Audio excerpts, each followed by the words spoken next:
Welcome, children of Herne. Many of you are witnessing the mystic powers that are being brought down on this earth.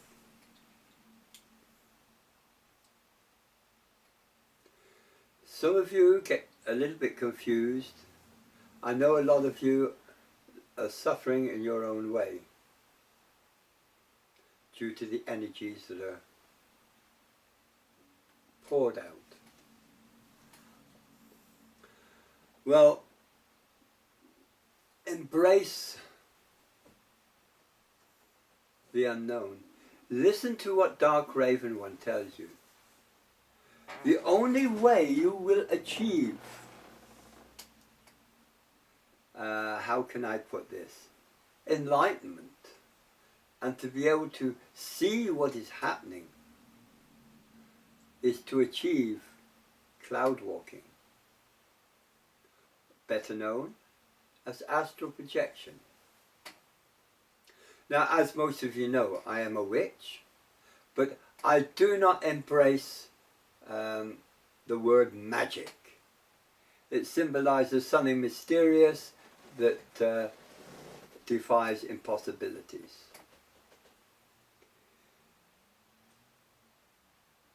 What we are trying to teach is the science way, the scientific way. I mentioned last time the pyramids of what they are and what they can do.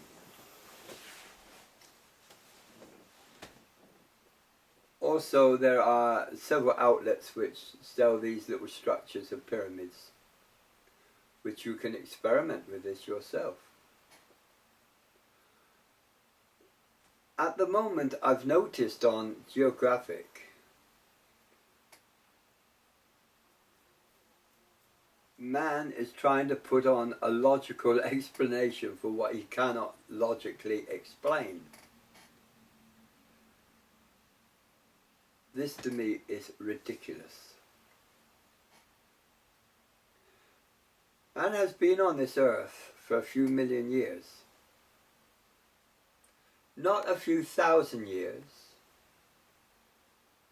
but a few million years. Now, in the old text, it explains that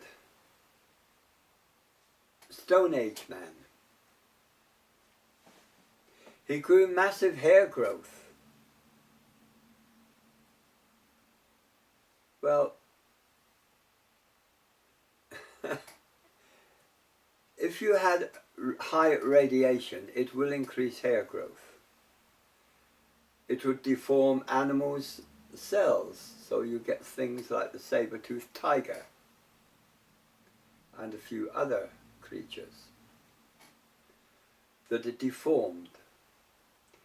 At that time, the horse was only what? About a foot high, if that. Man was very short in stature. If you had a nuclear war, I want you to think about this logically. If there was a nuclear war and you ran for cover in caves, what would your appearance be after being bombarded with various radiation? You can't have a nice clean shave, can you? So you grow hair. Some of you will have been out of contact with human beings, so your language and conversation ability would be near enough zilch.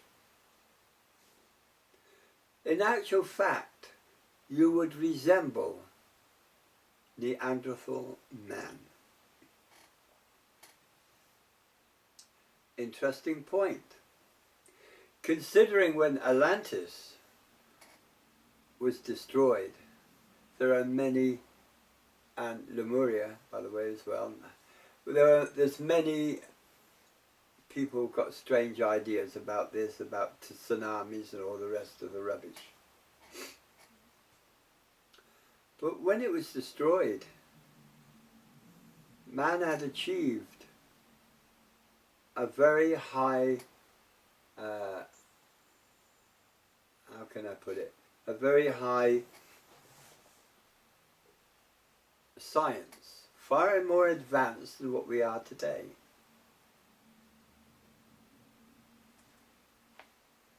Some idiot turned round on the television and stated, well, where's all the evidence that the star people have done this and done that?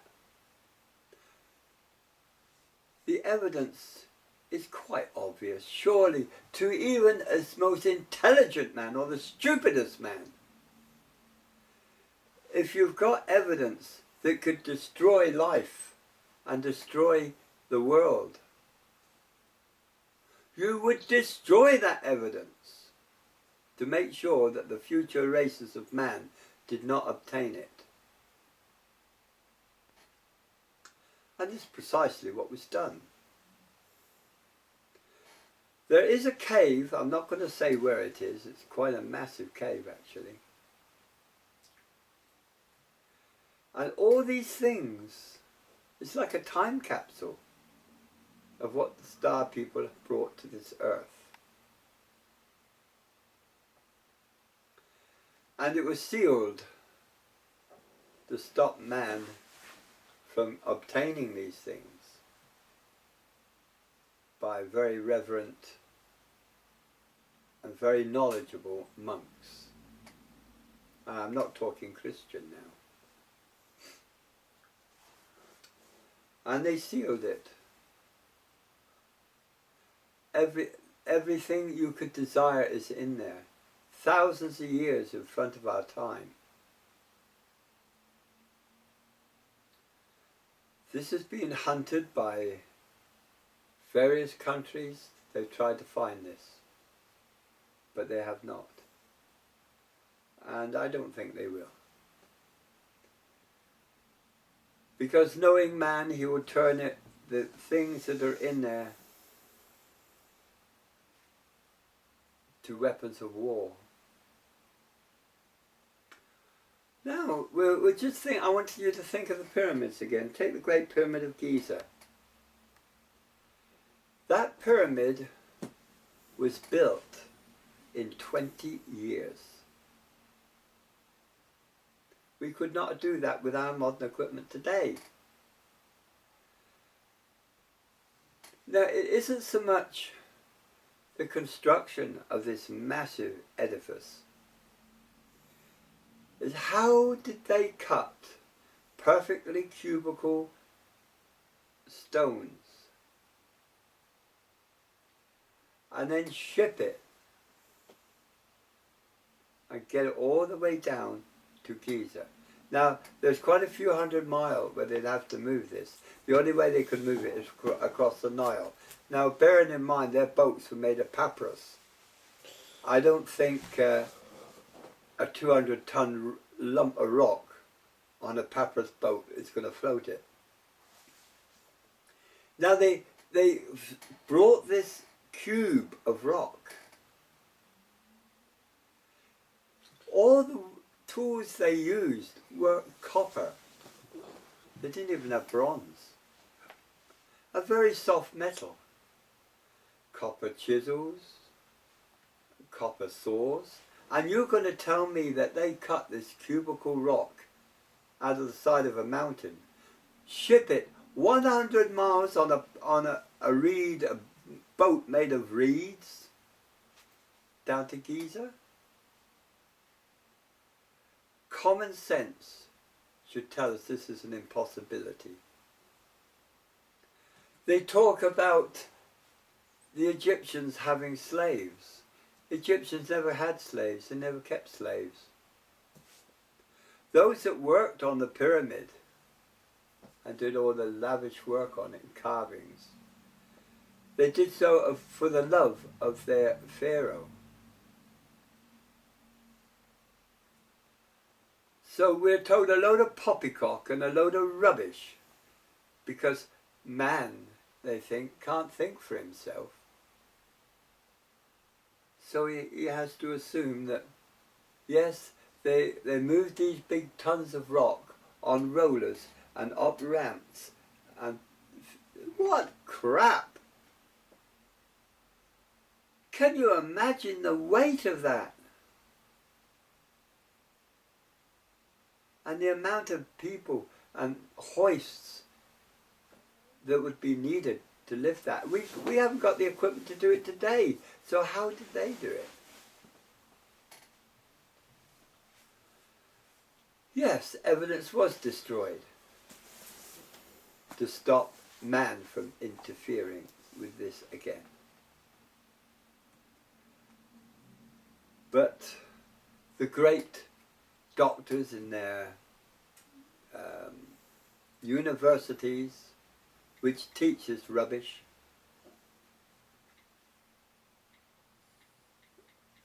they're not using their brain, are they? They have no evidence of any of their precepts. I watched the program Crying Down Duncan last night, and I was disgusted because what Duncan made sense, they didn't.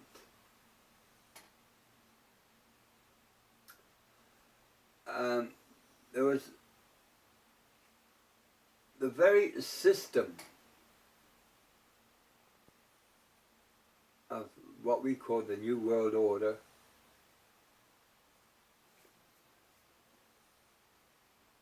is trying to bring down our population as fast as they can. People are suffering, and they're relying on modern medicine to get them out of trouble. They're relying on the wrong people. The very people that can get them out of trouble, they're trying to ban. Those who do natural medicine. People like Dark Raven One, myself, Little Buffalo, and quite a lot of other people out there, the light workers, those that do acupuncture, those that do Chinese medicine, herbologists. They're trying to wipe us all out so that they have the monopoly to give you their innate drugs, which will eventually cause other problems. How long have I got, Adrian? 8 seconds. Thank you for telling me that. I normally tell you when it's 40 minutes have passed. They haven't passed yet. Oh, yeah. Which it just has now. Oh, yeah. I've just been told 14 minutes have passed. I was keeping track of the time. I'd like to ask some of you to give a thought for Dark Raven One. I know we have our own repartee between the two of us. She does fabulous work, and she works hard. As soon as she comes in, she gets on her computer, it's working. When she's not on that, she's in the bedroom on her machine, working on the site on that.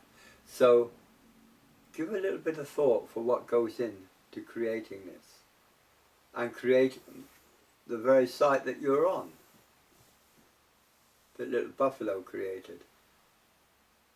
Give a little bit of thought for these people. They've worked hard for you. We ask for nothing. We don't expect anything.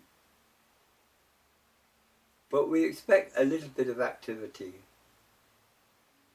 from some of you, which just seem to accept what is said and no activity comes from you, which I think is sad.